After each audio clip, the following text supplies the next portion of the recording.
This is a Squiz podcast. We're your shortcut to being informed. Squiz Kids! It's your daily news fix. Fun, free, fresh. Hello and welcome to Squiz Kids Today, your fresh take on what's happening in the world around you. I'm Amanda Bauer. It's Monday, October 31, Halloween. In Squiz Kids Today, NAPLAN results are in, haunted hotels for Halloween, a week to watch our roos, and animal nose picking. That's what's making news, kids style. The lowdown. Attention Year 3, 5, 7 and 9 students. Do you remember sitting your NAPLAN tests back in May? Well, this morning the results were released. The full NAPLAN report is about 100 pages long. I'll put a link to it in your episode notes. But overall, the results for 2022 are about the same as they were in 2021, but with drops in scores for Year 9 spelling and Year 5 numeracy. Numeracy means maths. Now, Squizzy the Newshound is betting you his favourite chew toy that some people will think these results are great and others will find them disappointing, even though they're looking at exactly the same facts. That's because in situations like these, people can choose to focus on different facts. For example, there were people who predicted that NAPLAN scores would fall drastically because of all the disruption caused by COVID-19. They are probably pretty pleased with the fact that overall, the results for this year are about the same as last year. Then there are likely to be people who focus on the fact that there was a drop in Year 5 maths or Year 9 spelling and worry about that. And there's another fact that's causing some people concern. The 2022 results show that there is a higher proportion of Year 9 students than ever before who do not meet the national minimum standard in reading. That's the lowest level of reading ability that the experts have decided is acceptable. And with only a few years of school to go, 13.5% of Year 9s, that's more than 1 in every 10 kids, cannot read at that fairly basic level. No matter how anyone interprets the different facts of the NAPLAN results, it is important to remember that it's only a couple of tests on a couple of days during a whole year of school. NAPLAN does not measure how fantastic you are at science, or thinking about history, or making art, or playing music, or sport, or being a good friend.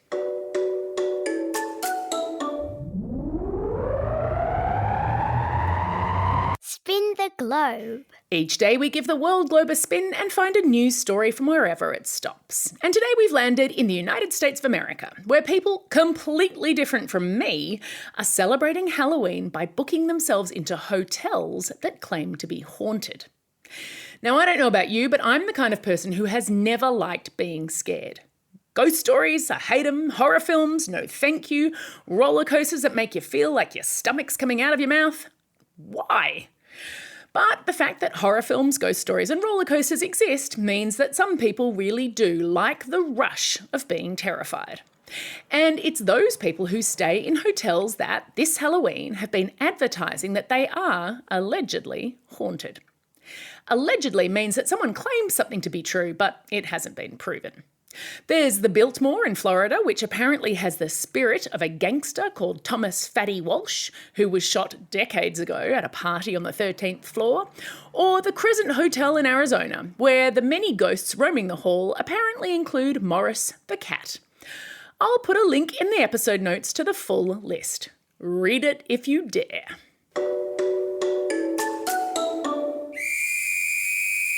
Sport time. It's going to be a week for watching roos. Not the animal kind, but the sporting kind. The Kangaroos, Australia's men's national rugby league team, are through to the quarter-finals of the Rugby World Cup after smashing Italy yesterday 66-6. The Kangaroos are the red-hot favourites to win the tournament. Not only did they dominate in their first 2 games, thumping both Scotland and Fiji, but they've won 8 of the last 9 Rugby League World Cups. They'll play the quarter-final on Friday, the same day that the Wheelaroos will have their first game of the tournament against the hosts England. Our national wheelchair rugby league team already claimed victory in this year's World Championship, so there are high hopes that they'll win the World Cup too. Meanwhile, the Gillaroos, our women's team, have their first game of the tournament on Thursday against the Cook Islands. They won the last Rugby League World Cup in 2017 and are very serious about defending their title. Kangaroos, Wheelaroos, Gillaroos, all hot favourites, all in the green and gold. Go, you good things. Animal Kingdom. Over the years, modern technology has allowed scientists studying animal behaviour to learn all kinds of incredible new things. The most recent example, thanks to a low-light camera, is the discovery of another species of animal that, drumroll please,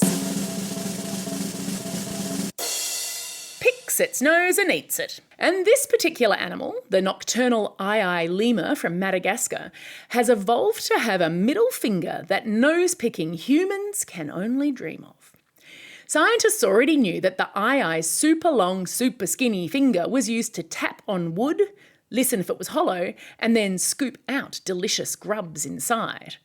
But by using a low-light camera at night, they were able to see that the also insert that finger so deeply into their skull that they can scrape the back of their throats, scoop out the snot, and eat that too. Ugh. Of course, I've put a link in your episode notes to the video and a CT scan, which is a bit like an X-ray, showing the lemur's finger inside its nose and throat.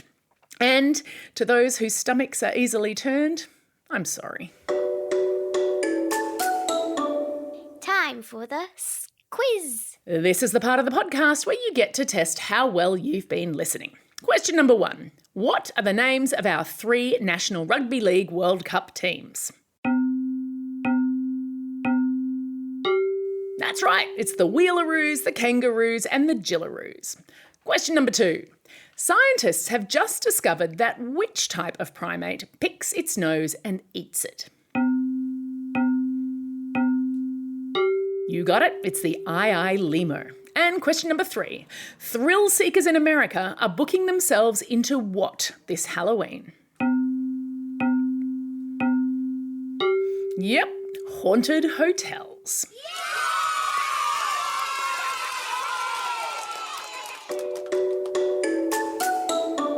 Shout-outs. It's October 31, Halloween. Are you mumming and guising today? What? You don't know what that means? Then you haven't listened to our Squiz Kids shortcut to Halloween. We'll take you through 2,000 years of Halloween history, from the ancient Celtic festival of Samhain to the 16th century Irish and Scottish tradition of mumming and guising. Usually our shortcuts are only for subscribers, but this one is a little treat for you all. I'll put a link in your episode notes. October 31 is also a special day for these Squiz Kids celebrating a birthday today. Hannah from Perth, Josie from Winston Hills, Samson from Camaray, Harper from Ballajura, Remy from Mount Crosby, Sunny from Katara, Bo from Yass, Tate from Coromandel, Catalina from Ringwood North, Ella currently touring around Australia, and Olivia, Xavier and Alexander, all from Petersham. And belated birthday shout-outs go to Olivia from Carlingford, Sophia from Moonta Bay, William from Hornsby and Noah from Ballina. Classroom shout-outs go to Miss Skilleter's Year 5 class at Jindalee State School, Class 6 SW and Miss Wong at Tarnate P9 College, Class 3-4S at Cobar Public School, Year 4-5-6 and Mr Hoskins at Minganoo Primary School, and lastly Class D18 at Craigbird Primary School thank their teacher Mrs Hepworth for always having their backs and for being an amazing teacher. Don't forget, if you've got a birthday coming up and you want a shout out, or if you want a classroom shout out, go online and fill out the dead easy form on our website, squizkids.com.au. That's all we have time for. Thanks for listening to Squiz Kids today. We'll be back again tomorrow. In the meantime, get out there and have a most spooky day. Over and out.